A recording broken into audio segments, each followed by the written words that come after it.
peut pas être jugé parti, mais peut-on juger quelqu'un qui prend parti? Alors, à vous de juger.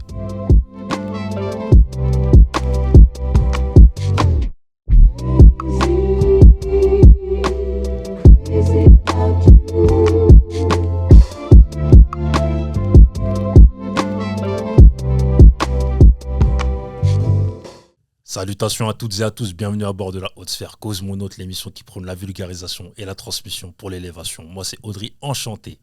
Aujourd'hui, j'ai envie de causer d'un sujet plutôt tabou, ou du moins dont on parle très peu dans nos communautés. Est-ce que vous avez deviné de quoi il s'agit? Non, il ne s'agit pas d'argent. Ce dont il s'agit, c'est de sexualité et de sexothérapie. Oui, puisque peu de gens en parlent, j'ai décidé de saisir le taureau par les cornes. Et comme dirait un rappeur célèbre, le micro c'est comme le calibre, si tu le sors, faut pas hésiter.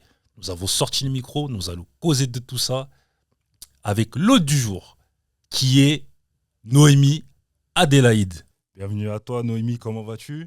Eh ben écoute, moi ça va bien, je suis trop contente d'être là, merci de m'avoir invitée. Ravi de te recevoir ici. Est-ce que tu peux te présenter s'il te plaît? Oui, alors je suis Noémie, je suis sexothérapeute, ostéopathe et du coup j'ai créé le média Sexualité et Confidence il y a maintenant 1 an vraiment que j'ai commencé avec ce média et on parle de sexualité sans filtre et sans tabou. Ok, aujourd'hui on va poser le décor. Donc sexologie, sexologue, quoi, qui, quand, pourquoi, comment et éventuellement combien. On va revenir Combien? sur tout Ok. ça. Alors, la genèse, le début du parcours, comment ça commence pour toi? En tant que sexothérapeute? Oui. Ouais, alors en fait moi j'étais du coup ostéopathe. Mhm. Et même quand je faisais mes études d'ostéopathie, je m'intéressais beaucoup à la sexualité. Mhm. J'avais même fait un mémoire de fin d'année à ce sujet, Ok. autour de la circoncision et de la sexualité. Et du coup, je m'étais dit, je vais me renseigner parce qu'il faut que je pousse ma formation en tant qu'ostéopathe. Il faut que je la pousse et que je vois si c'est compatible avec la profession de sexothérapeute. Ok. Donc j'ai commencé à exercer en tant que donc j'ai commencé à exercer en tant qu'ostéopathe et ça m'est arrivé d'avoir plusieurs patients qui venaient me voir pour des douleurs et d'un coup en fait moi en ostéopathie tu fais un bilan. Donc je me disais je vais checker tout leur corps et il y en avait, je voyais au niveau de leur bassin, c'était bloqué, ça bougeait mal et donc moi comme je suis à l'aise avec, je leur dis mais est-ce qu'au niveau de votre sexualité, il y a des problèmes, des douleurs ou autre, quand vous avez des rapports ou autre. Et en fait, il y a un monsieur qui était venu me voir, ça m'avait marqué, pour des cervicalgies, donc des douleurs au niveau des cervicales. Et il me dit, justement, dès que je fais l'amour, j'ai des douleurs. Donc je suivais sa femme et ses enfants. Et donc je me dis, mince, en fait, cette personne, si je n'avais pas posé la question, elle n'aurait pas osé m'en parler en fait. Mhm. Alors qu'en quelques séances, en relâchant le bassin, en travaillant au niveau de sa mobilité, ça s'est résolu et du coup, il n'a plus eu de problème à ce niveau-là. Et je me dis, mince, c'est vachement tabou quand même et on n'en parle pas. Et même dans le cadre où on est... là, j'étais toute seule avec mon patient en tant que professionnel de santé, de lui-même, il n'arrivait pas à m'en parler. Donc là, je me suis dit, non, il faut vraiment que je pousse. Et du coup, j'ai fait une formation en sexothérapie, sexo fonctionnelle. Ok. Première question, pour toi, le regard des gens, la réaction des gens lorsque tu réponds à la question, qu'est-ce que tu fais dans la vie? Déjà, alors moi j'ai résumé quand j'ai dit je suis ostéopathe, sexothérapeute, mais en vrai, j'ai plusieurs casquettes. Donc quand on me demande qu'est-ce que je fais, ils sont waouh, tu fais tout ça, mais parce que je m'intéresse à plein de choses. Après, il y a quand même des liens entre mes différentes activités. Mais donc voilà. Et quand je leur dis que je suis sexothérapeute, eh ben, ils sont agréablement surpris et ils ont toujours plein de questions à me poser. Donc forcément, moi, c'est un plaisir en fait d'aborder ce sujet-là avec eux. Ok. Et qu'est-ce qui revient généralement quand tu demandes aux gens ce qu'est un sexologue en fait? Parce que les gens, ils ont une image cliché. C'est quoi le- la première chose qui revient quand tu demandes pour vous, qu'est-ce qu'un sexologue? Ouais, je vois. Alors moi, j'ai deux choses. Déjà, je suis ostéopathe dans un premier temps et aussi sexothérapeute. Mais du coup, les gens déjà, ils bug parce qu'ils ne comprennent pas le lien. Ils me disent, mais attends, ostéopathe, on palpe et sexothérapeute, du coup, tu palpes aussi. Je fais, wow. Alors non, je ne touche pas mon patient en sexothérapie, mais souvent je dis, c'est je leur explique qu'en sexothérapie, c'est vraiment, on parle de sexualité. On parle pas, moi ça m'arrive de faire des consultations où je parle pas de sexe, je parle de sexualité humaine. Donc ça touche vraiment tout notre environnement. Et après, ils comprennent très vite, et je donne quelques exemples de problématiques qui sont récurrentes, et puis ils comprennent et ils questionnent. Ah, toujours. Et qu'est-ce qu'un sexologue ou sexothérapeute? Alors, en fait, il n'y a pas vraiment de... entre sexologue et sexothérapeute, entre nous, on s'est dit qu'on allait réserver le terme de sexologue aux médecins sexologues ou aux personnes qui ont fait un DU, donc un diplôme universitaire en sexologie. Moi, comme j'avais déjà ma formation en ostéopathie et que c'était une approche très fonctionnelle et humaniste, j'ai préféré faire la formation de sexothérapie sexofonctionnelle avec Pascal de Sutter et François de Carifel. Et ça complétait, ça complétait bien mon approche ostéopathique et humaniste. Et du coup, j'ai kiffé et ça m'a apporté ce que je voulais trouver au sein des formations. Ok. Donc, on peut te qualifier de sexologue ou pas? En fait, oui. Moi, des fois, je dis sexologue, je dis sexothérapeute. C'est juste que, comme je suis non médecin, un ostéopathe, je suis ostéopathe, mais je ne suis pas médecin. Donc, entre nous, on se dit que sexologue, c'est plutôt pour les médecins. D'accord. Et pourquoi devient-on sexothérapeute? Moi, je pense qu'on ne fait pas un métier au hasard. Ou alors, ça peut être au hasard quand c'est alimentaire. Mais quand vraiment on veut aller vers une direction, on choisit sa voie. Et ostéopathe, je l'ai choisi. Sexo, je pense que ça c'est sexothérapie. La voie de la sexothérapie, je l'ai choisi aussi. Et on le devient parce qu'on a envie déjà de faire un métier dans le social, où on aide les gens, où on les aide à avancer dans leur vie. Je pense qu'il faut aussi aimer un peu tout ce qui est développement personnel. Exactement. Parce que moi, je parle beaucoup de développement personnel. Et je pense qu'il faut avoir une envie. Moi, j'avais besoin de casser les tabous, d'enlever les filtres. Et puis aussi de montrer qu'on peut parler de sexualité sans être dans la vulgarité. Et déconstruire aussi, surtout déconstruire les idées reçues ou tout ce qu'on entend, tout ce qu'on voit sur les réseaux sociaux. Ok. Et comment on devient sexothérapeute? Le processus, le cheminement? En fait, il n'y a pas forcément de formation. Si on est déjà professionnel de santé, on peut faire... je reprends, pardon. En fait, quand je dis il n'y a pas vraiment de formation, un seul chemin pour devenir sexothérapeute. Il y en a plusieurs. Et il faut choisir le bon, celui qui nous correspond. Il y en a qui décident de faire un DU. Moi, je trouvais que c'était beaucoup théorie. Et comme j'avais déjà 2 cabinets, je voulais vraiment une approche qui était très humaniste sur le terrain et fonctionnelle. Et en fait, du coup, moi, j'ai choisi la thérapie de sexo-fonctionnelle ou sexo-corporelle. C'est à peu près la même chose. Où vraiment, on travaille avec la respiration, la mobilité du corps. Voilà, c'est une approche qui me correspondait énormément. Après, il y en a qui sont beaucoup plus théoriques. Mais je trouve que quand on a des patients et qu'on est trop dans la théorie, au bout d'un moment, on bloque. Mais ça, c'est vraiment personnel. C'est vraiment mon avis personnel. Et il y a peut-être des confrères ou consoeurs qui ne vont pas le partager.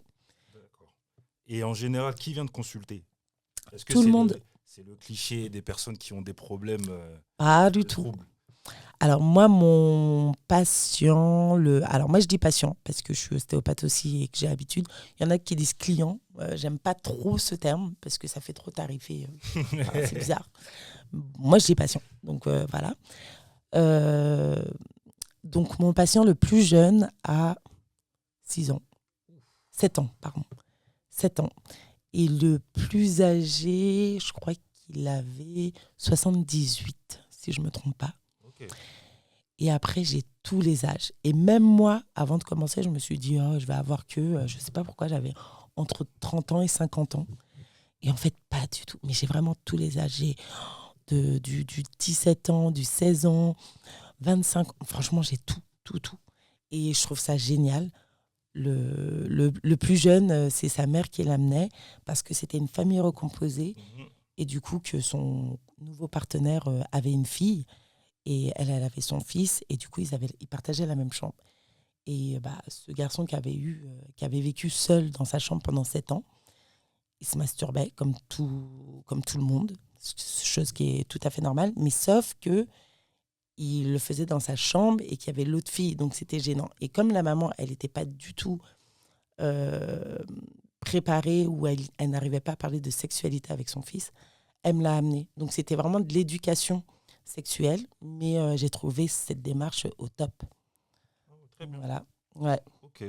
Et selon toi, quand est-ce qu'il faut consulter un ou une sexothérapeute? Ah il n'y a pas de moment. Moi, je dis, mais tout le monde devrait consulter un sexothérapeute parce que, contrairement aux idées reçues, on ne parle pas que de sexe. Ça peut être de la thérapie de couple. Vraiment, voilà, là, en ce moment, je sens que je suis dans une phase descendante dans mon couple, que j'ai l'impression d'être entourée que de mauvaises ondes, on fait que de s'embrouiller, on ne s'entend pas, on n'est pas en accord. Ou alors, tout se passe bien, mais je sens qu'il y a un vide, voilà, que je suis pas sûre de mon couple, je suis pas sûre de vouloir avancer dans cette direction. Ou ça peut être pour des dysfonctions sexuelles. Mhm. Franchement, ça peut être pour plein de choses. Moi, des fois, ça m'arrive de parler du travail, parce que j'ai des patients ou patientes qui arrivent avec une charge mentale énorme. Du coup, on va travailler là-dessus parce que forcément, si on a une charge mentale, on est moins disponible. Si on est moins disponible, on est moins dans le lâcher-prise. Et si on est moins dans le lâcher-prise, on n'est pas bien dans sa sexualité, dans son couple. D'accord. Voilà. Et je te propose une mise en situation. Ouais. Tu as un patient qui vient, comme je te disais, les clichés, parce que souvent c'est ça, hein, impuissance, insatisfaction, pardon. Parce que la plupart du temps, les gens font des confidences à leurs amis. Et qu'est-ce que tu vas rechercher pour lui expliquer pourquoi, en fait, c'est quelqu'un qui est impuissant ou qui est insatisfait? Qu'est-ce que le processus, en fait, que tu fais pour essayer de... Donc, j'ai un patient qui vient me voir, Voilà, un homme, voilà, pour me dire parce qu'il est impuissant. c'est ça, Donc, impuissant qui n'arrive pas à avoir d'érection. c'est ça, Et qu'est-ce que je fais? c'est ça. Ok. Déjà, je lui demande qu'est-ce que c'est pour lui, l'impuissance. Qu'il me donne sa définition pour que je sache si on a la même ou si on est raccord. Parce que parfois, on n'a pas du tout la même et ça change toute la prise en charge. Ensuite, je lui demande si c'est lui qui veut venir ou si c'est sa partenaire qui lui a dit, il faut que tu ailles consulter. Voilà, pourquoi, qui l'a orienté, pourquoi il vient et qu'est-ce qu'il attend. Moi, c'est le plus important, c'est qu'est-ce qu'il attend des séances. C'est quoi à lui son objectif? Parce que son objectif, c'est pas le mien, c'est le sien. Bien sûr. Et pourquoi c'est si important pour lui de travailler là-dessus. Et voilà, et après on échange. Euh, Moi, c'est ce que je fais la ligne de vie.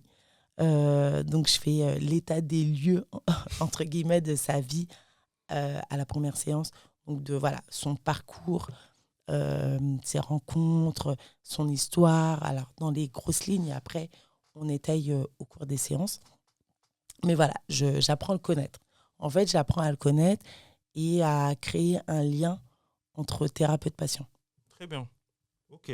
Et deuxième mise en situation, la jalousie excessive. Ouais. Jalousie excessive. Donc, ils viennent me voir en couple ou Exactement. ils viennent me voir en couple et ils sont Et jaloux. Il y en a un voilà, des deux qui est jaloux exactement. De manière et excessive. excessive. Quelle est la mise en place que tu fais pour... Déjà, s'ils viennent me voir en couple, c'est déjà une bonne chose. Mais en fait, je refais un peu le même schéma. C'est-à-dire que j'essaie de comprendre comment ils se sont rencontrés, quelles étaient leurs attentes au départ, quelles sont leurs attentes actuellement, leur parcours. Enfin voilà, j'essaie de les connaître. J'essaie de les connaître et je leur fais verbaliser le motif et je leur fais verbaliser les attentes. Parce que venir et me dire ma compagne ou mon compagnon est jaloux excessif, ok, ouais. Donc ça, c'est ta définition, mais en quoi ça gêne? En quoi ça dérange? Bon, en général, ils savent très bien. Mais du coup, je sonde les deux et surtout, je pose des limites dans mes consultations. C'est-à-dire, on s'écoute parler. Quand l'un parle, l'autre ne dit rien. Des fois, je les mets dos à dos, en fait, pour pas qu'ils se voient et pour qu'ils puissent s'exprimer librement, qu'il y ait une bonne communication. Ok. Là, on va parler des questions d'actualité. Tout ce qui est LGBTQA+. J'espère que je n'ai pas oublié de lettres. LGBT queer, ouais. La transidentité. Il me semble que tu as reçu quelqu'un qui évoquait... Oui. Donc aujourd'hui, vu que c'est devenu un problème de notre temps, comment tu t'es adapté à cette... Alors, en fait, moi, j'ai pas vraiment eu à m'adapter dans le sens où quand tu es sexothérapeute, c'est quand même, pour moi, alors peut-être qu'il y en a qui ne le sont pas du tout, mais c'est quand même que tu es censé avoir une certaine ouverture d'esprit.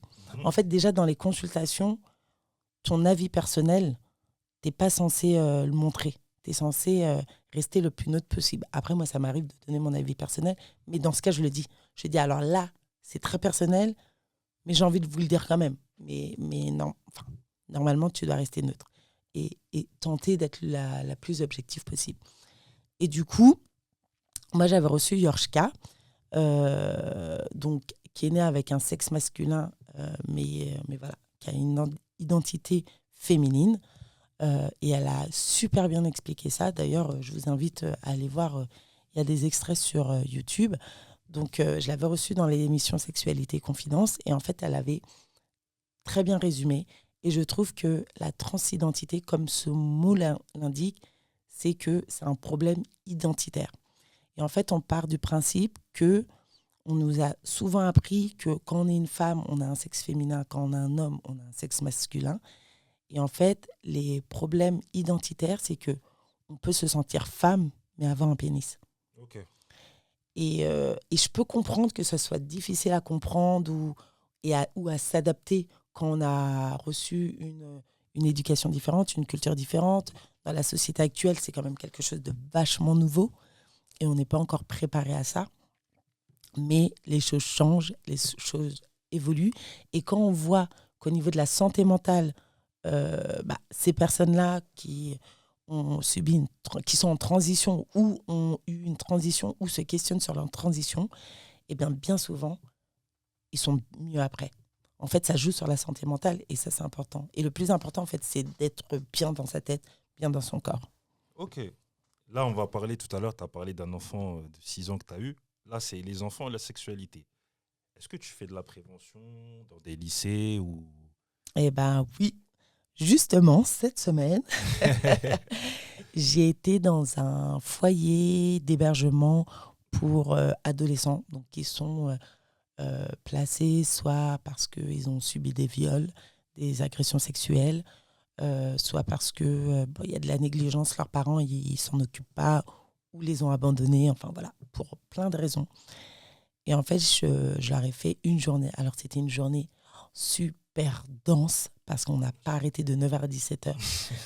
Mais elle était incroyable. Incroyable parce que je me suis rendu compte qu'il y avait... Enfin, je le savais déjà, mais à chaque fois, je me prends une claque à quel point il y avait une désinformation et qu'il fallait déconstruire plein de choses et leur expliquer vraiment les bases. Parce que les bases, en fait, ça paraît naturel, ça paraît normal quand on a grandi dans un environnement plus ou moins sain et stable. Mais en fait, c'est pas une base acquise pour tout le monde. Et du coup, je fais de la prévention, je fais de l'éducation sexuelle et c'est super. Franchement, c'est génial. Et il devrait y en avoir beaucoup plus et partout. Et j'ai vu aussi que tu es allé en Martinique pour poser des questions à des jeunes. Ouais, à des jeunes aussi. Ah, moi, j'adore ça. Et en fait, il y en a qui sont bien renseignés, mais il y en a d'autres qui vont chercher les informations, mais ne savent pas où les chercher. Et du coup, ça crée des idées reçues ou ils ont des mauvaises réponses. Et du coup, en fait, de les écouter, s'exprimer, de parler, je me suis rendu compte que l'information qu'on pensait simplement accessible, ils ne savent pas où aller la chercher et elle n'est pas si simple et si accessible que ça. Et avec les réseaux sociaux, ça fait des belles catastrophes parfois parce qu'ils s'identifient forcément à des personnes qui se disent sexothérapeutes et qui ne le sont pas du tout. Alors, il y en a qui font ça très bien, mais il y en a d'autres, malheureusement. Ah ouais, il y a de tout. Ah ouais, qui n'apportent pas des très bonnes solutions. Ok, donc en tout cas, c'était super intéressant l'émission, avec les jeunes qui répondent aux questions, etc. Là, la pornographie et l'hypersexualisation, comment tu perçois ça? Parce que est-ce que tu reçois des gens qui te disent je suis dépendant en fait? J'ai une Oui, dépendance j'en ai reçu. Après, c'est pas le motif qui revient souvent. Donc, l'hypersexualisation et la pornographie, c'est un vaste sujet. Là, tu m'as fait un titre pour une disserte, pour une thèse même. Je peux te faire une thèse dessus. Alors, pornographie, c'est facilement accessible et beaucoup de jeunes. Alors moi, je ne vais pas dire si c'est bien ou si c'est pas bien. Je pense qu'on peut regarder de la pornographie, il n'y a aucun souci. Il y en a qui sont faits par des femmes et qui sont top. Mais après, c'est qu'on trouve de tout, vraiment de tout. Il faut réussir, il faut connaître pour aller vraiment dans tes catégories safe, secure, saine, où il n'y a pas forcément du hardcore. Et malheureusement, on ne tombe pas forcément sur ces catégories-là en premier. Donc forcément, les jeunes qui tombent dessus, ils s'identifient à ça. et le reproduisent. Et le reproduisent, bien sûr. Et le reproduisent. Donc ça fait beaucoup de dégâts derrière. Et donc quand je les vois au cabinet, ça tombe bien.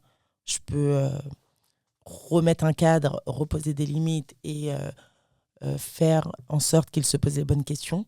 Mais je ne les vois pas tous, malheureusement, loin de là, au cabinet. Et du coup, c'est vrai que la pornographie, ouais, c'est pas que c'est pas à consommer, mais c'est qu'il faut savoir faire la part des choses entre des comédiens, parce que c'est vraiment des comédiens qui refont plusieurs fois une scène.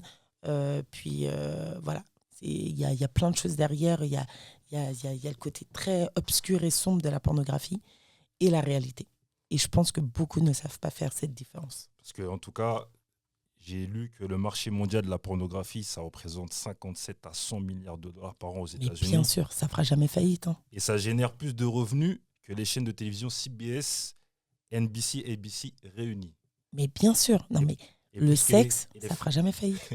Et plus que les franchises professionnelles de football, baseball et basketball réunies. Ouais, non, c'est chaud. Franchement, c'est incroyable. Mais c'est pour ça qu'on peut... On ne peut pas limiter ou interdire aux gens d'accéder, je parle aux adultes, d'accéder à de la pornographie parce que si c'est tellement consommé que si on les arrête, ils iront dans des trucs encore plus hardcore et encore plus de choses sales qui vont se passer à l'extérieur. En revanche, il faut trouver un moyen de limiter aux adolescents ou alors de leur apporter plus d'éducation sexuelle. Parce que les adolescents n'arrivent pas, les adolescents, les jeunes et les adultes en fait, il n'y a pas que les adolescents. Beaucoup de personnes qui consomment de la pornographie n'arrivent pas à faire la part des choses. Dissocié, ouais. Ouais, franchement, et c'est ça ce qui est catastrophique. En soi, c'est pas de regarder de la pornographie, c'est de ne pas savoir faire la part des choses. Et l'hypersexualisation, parce que quand tu regardes des fois des films, tu vois toujours des scènes. De toute façon, le monde est hyper sexualisé. Le monde qui nous entoure. Tu vois des pubs pour un gel douche, faut que tu vois une paire de boobs. Je sais pas, tu vois des films. faut que tu vois une paire de fesses, faut que ça soit vachement sexualisé. Donc, on est dedans, tu ouvres Instagram, eh ben, tu vois que ça. Il y a même, j'avais fait un post, il y a même des, des, des posts, tu tombes sur des posts sur TikTok ou sur même d'autres réseaux qui sont fétichistes et qui sont faits pour que les fétichistes puissent regarder. Mais en fait, c'est très subtil. Et tu vois que le monde est hyper sexualisé. Mais ça, tu peux pas forcément le contrôler. Je vois pas comment sur la toile on peut le contrôler. C'est pas possible. Du coup, c'était ça ta question. Ouais, c'était ça. Parce que moi, à l'époque, en tout cas, ce que tu décris là, quand il y avait des films, il y avait des scènes, il fallait changer de chaîne. Hein. Ah, mais fallait changer. Les parents, ils jetaient un regard. Mais là, maintenant, c'est devenu la base. Tu regardes les films sur l'après-midi, en plein après-midi, tu vois des scènes. Moi, la dernière fois, j'arrive chez ma mère, il y avait un film l'après-midi, il y avait une scène. Je me dis, ah ouais, il y a mon fils qui arrive. Je fais, ah ouais, en plein après-midi comme ça. C'est gênant, en fait. Grave. C'est gênant. Et maintenant, il n'y a plus. Avant, nous, c'était Canal+, c'était, on ne voyait pas, c'était criblé. Et crypté. Donc, Canal+, on ne voyait pas, c'était crypté. M6, on savait qu'il y avait le film érotique Emmanuel le soir. Mais sinon, tout le reste, c'était soft. Maintenant, il y en a partout. Exactement. Maintenant, il y en a partout. Et c'est pour ça que comme il y en a partout, il faut en parler dès le plus jeune âge. Il faut en parler avec des mots adéquats, mais on peut parler de la sexualité. Et quand tu dis plus jeune âge, ce serait quoi pour toi? Ah, moi, c'est dès que... De toute façon, est-ce que tu sais à quel âge un enfant commence à se masturber? Honnêtement, non. Peut-être 9 ans, 10 ans. 9 ans? Mais va en crèche. Ça commence là. Toutes les filles, tous les garçons, ils se masturbent à la crèche. Et en fait, rien que là, ils se touchent, ils découvrent la sexualité. Depuis qu'on est bébé, en fait, on découvre notre sexualité. Okay. On découvre nos zones érogènes. Donc, en fait, même en maternelle, on peut parler de la sexualité. Parce que les enfants, ils se questionnent en maternelle. Comment je suis arrivée sur Terre? La dernière fois, mon fils qui est en grande section, il me dit, maman, comment on fait les bébés? On n'est pas obligé de rentrer dans le détail. On n'est pas obligé de lui dire, alors l'homme, il a un pénis et il rentre dans le vagin de la femme. Non, on adapte ces mots. Et de toute façon, en fait, à partir du moment où on répond aux enfants, ils en ont fini avec nous. Alors que s'ils voient qu'on est gêné, qu'on ne répond pas vraiment à leurs questions, c'est là où ils vont aller chercher des informations. Est-ce que tu as entendu parler du livre Corps, amour et sexualité de Charline Vermont, pardon. Non. En fait, c'est un livre où elle a interrogé des parents et il y a 120 questions qui sont évoquées par rapport à leurs enfants, en fait. Ça répond un peu à ce que tu dis. Ouais. Voilà. Est-ce que tu as une anecdote par rapport à un patient? Est-ce que tu es à même d'évoquer un truc ou c'est secret Non, en fait, si je dis pas le nom et prénom et si la personne ne peut pas être identifiable, non. On est bon. Mais tu me demandes une anecdote dans quel sens? Parce que j'en ai qui sont pas très joyeuses. Franchement, vas-y. Bon, je vais donner une soft. Non, c'est pas vraiment une anecdote. C'est que ce qui me fait rire, ce que je kiffe d'ailleurs dans ma profession, c'est que, en fait, quand le patient il a pris rendez-vous, il a fait, franchement, 80% du taf. Et quand ils arrivent, que ce soit homme ou femme, quand ils arrivent au cabinet, ils s'assoient sur la chaise et ils me regardent. Et donc, moi, je suis là avec mon grand sourire parce que je sais que ça va bien se passer. Et du coup, ils regardent. Je leur dis, comment vous appelez? Je commence par les bases parce que ça les met dedans. Mais tu sens que s'ils pouvaient disparaître, s'enfoncer dans le fauteuil et disparaître par honte, ils le feraient. Et en fait, à la fin de la consultation, franchement, la majorité, je pense 9,9 fois sur 10, ils sont là. Ah non, mais c'était trop bien, je pensais pas que c'était comme ça. Moi, j'avais trop peur, je n'osais pas prendre rendez-vous. Et puis, en fait, ah ouais, non, mais c'est ça. Et je fais oui, parce qu'on en parle peu. C'est ça, c'est exactement ça. Et est-ce que j'avais vu un tips que tu donnais par rapport à la multiplication des partenaires? Ouais. Est-ce que tu peux nous détailler tout ça? Mais en fait, Parce qu'on connaît des gens qui sont dans le grand banditisme. Donc faut leur on dire. connaît, on connaît. Non, que c'est pas parce qu'on a eu plein de partenaires qu'on sait faire. C'est pas l'expérience au niveau sexuel qui fait que on est bien. Non. En fait, c'est la connexion avec l'autre. C'est-à-dire qu'on peut avoir qu'un partenaire dans toute sa vie et que sexuellement, ça se passe de ouf parce qu'avec cette personne, on est connecté et qu'on se comprend, qu'on s'écoute et qu'on se recentre sur soi-même. Moi, je dis que dans la sexualité et même dans la vie, il faut d'abord s'auto-centrer un petit peu, c'est-à-dire être un peu égoïste pour donner, pour être dans le partage et pouvoir donner à l'autre. Et on ne sait pas le faire et on ne le fait pas. Donc, tu peux avoir eu 20, 30, 40 partenaires, ça ne veut rien dire. Et il y a autant de relations sexuelles que de personnes. C'est-à-dire que moi, ça peut se passer avec telle personne d'une certaine façon, avec une autre personne d'une autre façon. Ça ne veut strictement rien dire. Ok. Et là, on va parler du Covid, parce que je pense qu'il y a dû avoir un avant, un après pour toi. Ouais. Est-ce que, après le Covid, la demande elle a explosé à ton niveau? Alors, après le Covid, j'ai lancé le média Mhm. et j'ai pas fait forcément attention si ça avait explosé. Par contre, j'ai vu qu'il y avait plusieurs motifs de consultation qui se regroupaient. Dans le sens où c'était mon couple, c'est chaud. Genre plein de thérapies de couple, en fait. Plein de thérapies de couple, soit c'est chaud, parce qu'avec le Covid, on s'est rendu compte que finalement, on ne voyait pas les choses de la même façon. En fait, être avec une personne H24, eh ben, on en apprend. On en apprend sur elle, parce qu'on n'est plus dans le rush du métro boulot dodo. Exactement. Et du coup, on apprend sur cette personne. Donc, il y avait pas mal de thérapies de couple.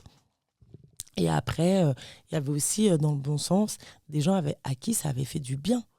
De toute façon, pour moi, ça a fait du bien à tout le monde. Soit les gens ont pris conscience que leur couple, je parle du bien à tout le monde dans le sens, dans leur couple, dans leur sexualité, soit ils ont pris conscience qu'ils ne voulaient plus de cette vie-là, et tant mieux pour eux, soit ils ont pris conscience que ça n'allait pas, et du coup, ils sont prêts à travailler dessus et à faire en sorte d'aller mieux.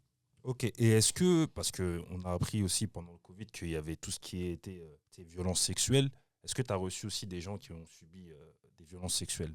De la pression, ouais. De la pression. Alors, violence sexuelle, en fait, c'est le sexuel qui me gêne parce que je vais plus dire agression. Bon, c'est de la violence, hein, c'est un peu préparé, mais je préfère le terme d'agression sexuelle. Et ouais, j'ai plein de personnes qui se sont senties un peu agressées, qui se sont senties. Donc, il n'y a pas forcément eu l'agression sexuelle, mais qui ont plus senti une pression. Tu vois, pression psychologique. Après, il y en a où il y a eu agression sexuelle, hein, parce qu'on ne parle pas assez des agressions sexuelles au niveau du couple, des viols conjugaux, on n'en parle pas. Et ça existe, et il y en a beaucoup, beaucoup, beaucoup. Moi, j'ai eu des patients qui ont subi des agressions sexuelles. Il faut dire que en tant que sexothérapeute, eh ben, on voit le côté positif des gens qui viennent me voir pour travailler leur sexualité. Mais il y a aussi le côté sombre où on peut avoir affaire à des personnes qui sont aux agresseurs. Donc moi, j'en ai pas eu beaucoup, j'en ai eu trois, dont un qui était venu me voir parce qu'il disait « Ah oui, pour ma femme, je la sollicite beaucoup et elle me dit que j'ai un problème, donc je viens vous voir. » Et je l'ai vu 2 fois, et à la 3e séance, eh ben, il m'a avoué qu'il avait violé sa femme la veille de la séance. Donc en fait, eh ben, ouais, il y en a beaucoup plus qu'on ne le pense. Et l'inceste aussi, parce que ça, c'est un truc qui est revenu. Est-ce que L'inceste. t'as eu? Ah ouais. Ah, franchement, l'inceste, c'est partout. Il y en a beaucoup trop. On n'en parle toujours pas assez. Moi, je trouve qu'on n'en parlera jamais assez, j'ai l'impression. Parce que les victimes, elles ne savent pas vraiment vers qui se tourner, vers qui aller et comment être écoutées. mais il y en a partout. Et il n'y a même pas de catégorie sociale pour l'inceste. Il n'y a pas de couleur de peau dans l'inceste. Il n'y a pas de riche, de pauvre. Il n'y a pas que des hommes ou que des femmes. Franchement, c'est de tout.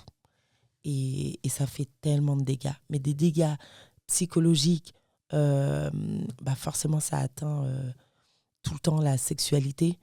Donc, il y a pas mal de choses à travailler dessus. Et malheureusement, les victimes, elles ne sont pas si bien accompagnées. Je trouve qu'on n'a pas encore de lois qui sont cadrées. Ça prend du temps. Voilà. Après, c'est un vaste sujet, mais... Et est-ce que tu as eu des gens qui sont attirés par les enfants? Ouais, j'en ai eu un. Et il n'est pas venu pour ça de base. Il se faisait juger quelques jours après la consultation. Et du coup, j'avais senti au téléphone déjà, dans sa façon de parler. Alors, pas qu'il était attiré par les enfants, mais bon, que ça allait être un cas quand même. Et en fait, en gros, il venait me voir pour que je lui signe un papier avant son audience. Sauf que moi, quand je l'ai vu, j'ai échangé, je lui ai dit, je ne vais pas vous signer de papier tout de suite. Et quand j'ai échangé avec lui, donc lui, il allait être jugé pour un vol en réunion, mais donc un vol, pas un viol, hein, un vol, mais il venait me voir parce que dans ce dossier, il s'était masturbé sur un lieu public, dans sa voiture, et il avait peur que ça soit marqué dans son dossier et que ça joue en sa défaveur, sachant qu'avant, il avait déjà fait 1 an de prison. Et du coup, je parle et je lui explique que se masturber en public, c'est interdit. L'exhibitionnisme est interdit en France, en public. Et du coup, il me dit, il ne comprenait pas. Et je parle. Et à un moment, bref, on parle et il me fait comprendre qu'il a des pulsions sexuelles. Et quand je lui ai dit, vous voulez des enfants? Il m'a dit oui. Et je lui ai dit, mais imaginez que quand vous aurez un enfant, votre enfant n'arrive pas à dormir et qu'elle vient dans votre lit et que vous avez des pulsions sexuelles. Qu'est-ce que vous faites? Et là, il dit, ah ouais, madame, ah ouais, c'est chaud. Ah ouais, il m'a pas dit non, qu'il le ferait pas. Il m'a dit que c'est chaud et que faut vraiment qu'il arrête ses conneries. Il m'a dit ça comme ça.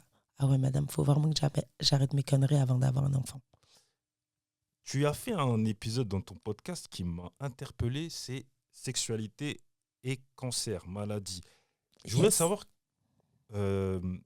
quels ont été les retours par rapport à cet épisode, parce que là, tu as évoqué la sexualité et la maladie, et a fortiori, on peut dire l'handicap, etc. Ce qui est très intéressant, parce que je pense qu'on n'en parle pas beaucoup aussi. Et est-ce que tu as eu beaucoup de retours par rapport à cet épisode? Alors, je crois que c'était mon premier épisode, non, de podcast. Je me demande si c'est pas mon premier épisode.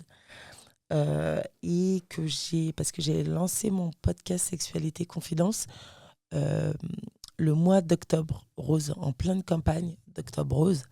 Et moi, c'est un sujet qui me tient particulièrement à cœur.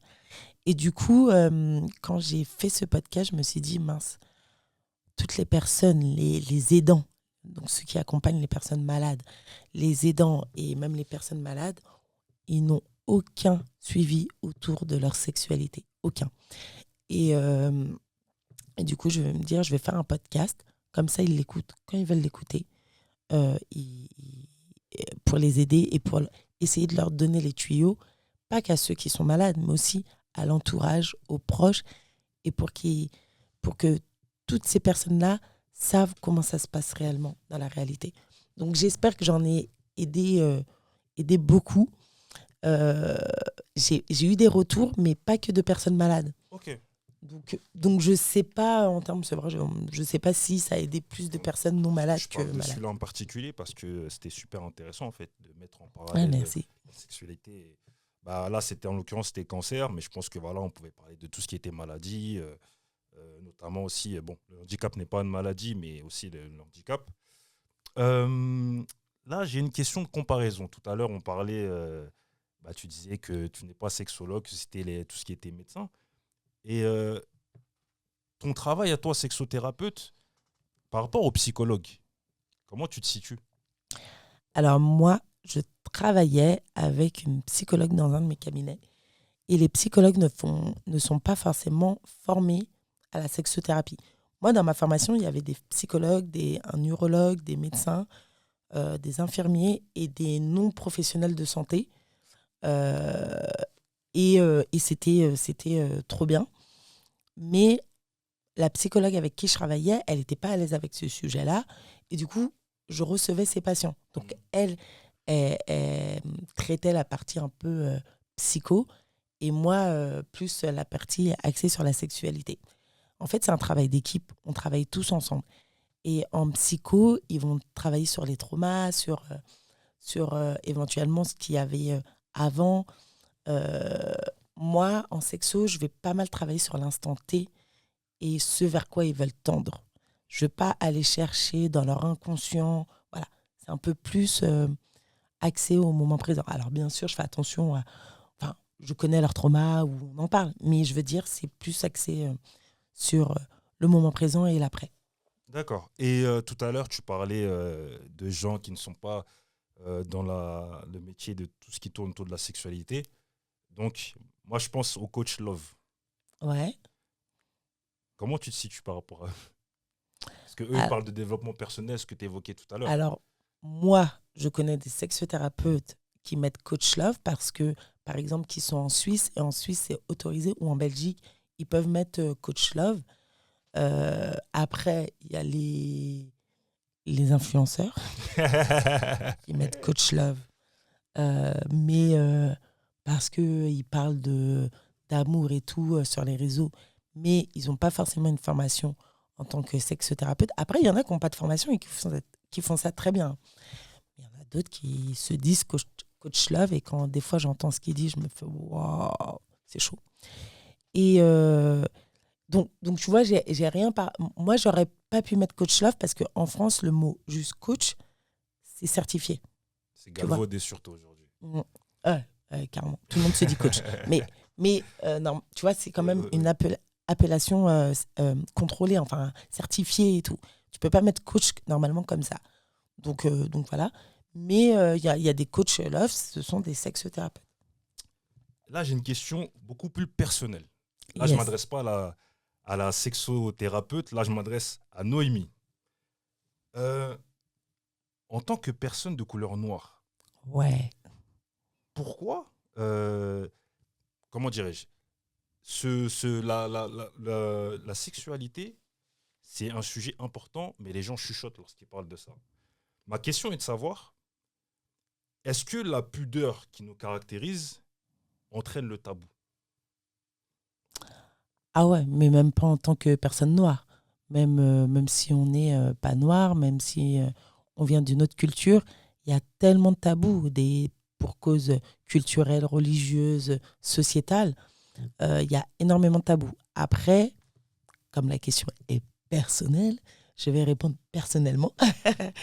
Et je pense que nos parents font du mieux qu'ils peuvent, mais ils ont reçu, si on remonte dans les générations au-dessus, une éducation qui était assez bridée là-dessus. On n'en parlait pas. Et puis, quand on se mariait, on se marie pour la vie. On ne change pas comme ça de conjoint, de compagnon. D'ailleurs, les séparations, les divorces, c'était pas très bien perçu. Euh, donc, nos parents, ils ont reçu ça comme éducation. Donc, forcément, même si ils ouvrent, moi, mes parents, ils ont une ouverture d'esprit incroyable. Et même quand ils ouvrent, même, pardon, même si les parents ouvrent leur esprit, ils ont quand même reçu une éducation assez fermée, assez carrée. Donc forcément, nous, c'est ce qu'on reçoit aussi après. Comment tu fais pour te mettre à jour par rapport à l'évolution de la société, etc. Est-ce que tu lis des livres? Est-ce que tu regardes beaucoup de vidéos? Ouais, je lis beaucoup. Je lis beaucoup. Mais en vrai, en ce moment, je lis plus parce que j'ai pas le temps. Mais il y a toujours ma liseuse dans mon sac. Mais voilà, je lis pas des livres d'action, je lis pas des livres de fiction, ni même romantiques. Je lis souvent des livres sur le développement personnel, sur la sexualité. Que des choses qui m'apportent, qui me renseignent. Euh, Après, j'échange pas mal. par exemple avec euh, Analéa, Amélie, Elodie, qui sont les chroniqueuses qui sont avec moi sur l'émission Sexualité et Confidence. Ok. Bah, j'échange avec elles. Donc, Analéa et Elodie, elles ont créé l'application Gabi, c'est une application de rencontre. Donc, elles ont pas mal de choses, elles font des sondages et tout. C'est pas mal. C'est top ce qu'elles font.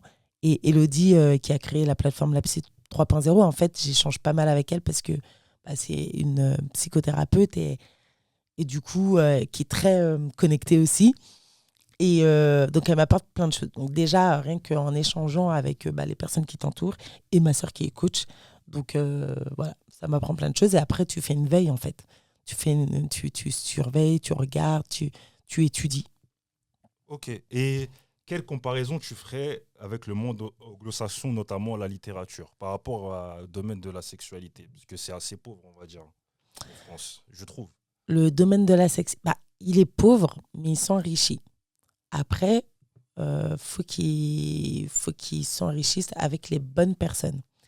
Là, tu me parles du monde en général ou que de la littérature? Allez, les deux. Ah non. Les deux.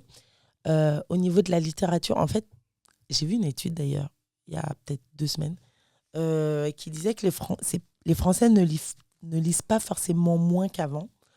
Bon, j'ai pas regardé cette étude, mais comment elle avait été faite, mais je pense que si on lit, les Français ne lisent plus. Donc et puis ce n'est pas rentable de faire un livre. Franchement, ça devient, je te jure, j'ai parlé avec d'ailleurs une influenceuse qui écrit un livre et actuellement, et en fait, elle gagne peanuts dessus. Enfin, elle gagne pas énormément. Donc voilà. Donc les gens écrivent des livres s'ils sont passionnés, s'ils ont envie. Et pour la société actuelle, quand ils en feront une priorité et qu'ils comprendront que la sexualité, ça joue sur tout notre environnement, et ben, peut-être qu'ils vont débloquer des fonds, peut-être qu'ils vont mettre des sexologues ou sexothérapeutes un peu partout, comme au Canada d'ailleurs. Peut-être qu'ils vont un peu plus réglementer la profession euh, et ne pas, quand je dis réglementer, c'est pas ne laisser la sexothérapie qu'aux médecins. Et 3 livres que tu conseillerais à lire? 3 livres que je conseillerais à lire. Eh ben, en fait, je vais pas te mentir, je vais pas en conseiller parce que moi, les livres que je lis, c'est pour moi. Mais en fait, ça va pas intéresser les gens. C'est pas comme je t'ai dit, je lis pas des livres avec une histoire, tu vois.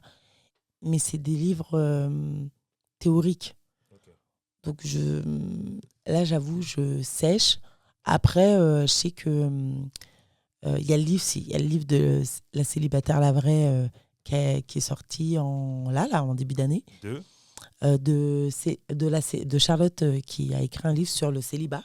Ok. Donc ça s'appelle La célibataire, je crois, la vraie, son livre, qui est pas mal. Après, il y a sur la sexualité. Sur la sexualité. Euh, Moi, je propose 2 livres. Ça peut être des petits livres érotiques si on veut, voilà. Si on veut essayer de se reconnecter à sa sexualité, on peut lire des petits livres. Donc ça peut se trouver en librairie, hein, mais des petits livres érotiques. J'ai pas dit pornographiques, érotiques, pour justement faire travailler son fantasme. Donc là, il y en a plein. Donc à vous de trouver celui qui vous satisfait. Regardez le livre, la couverture, lisez le titre et regardez si ça vous convient. Ok. La coutume dans cette émission, c'est que l'autre part toujours avec un livre. On Ah remet. ouais, trop Donc, bien. tiens, en espérant que tu l'aies pas déjà. Voilà. Quand Ah tu, ah, je suis trop contente, j'adore les livres. quand tu l'ouvres, tu montres à la caméra en lisant le titre, s'il te Ok. plaît. Et j'ai un cadeau.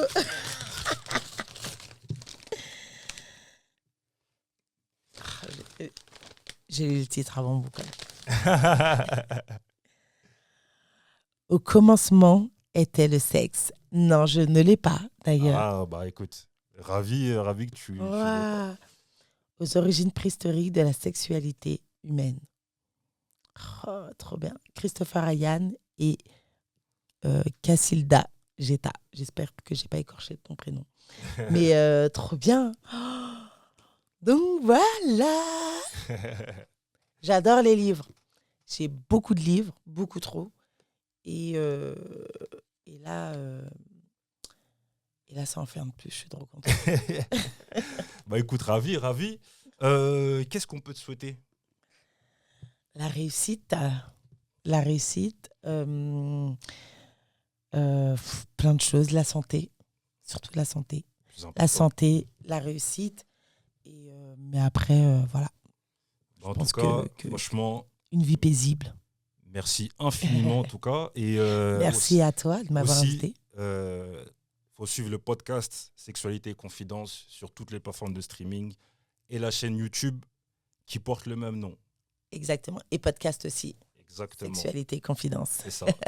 C'était Cause Mon Hôte, l'émission qui prône la vulgarisation et la transmission pour l'élévation, en espérant que vous avez appris des choses et éventuellement sur vous-même.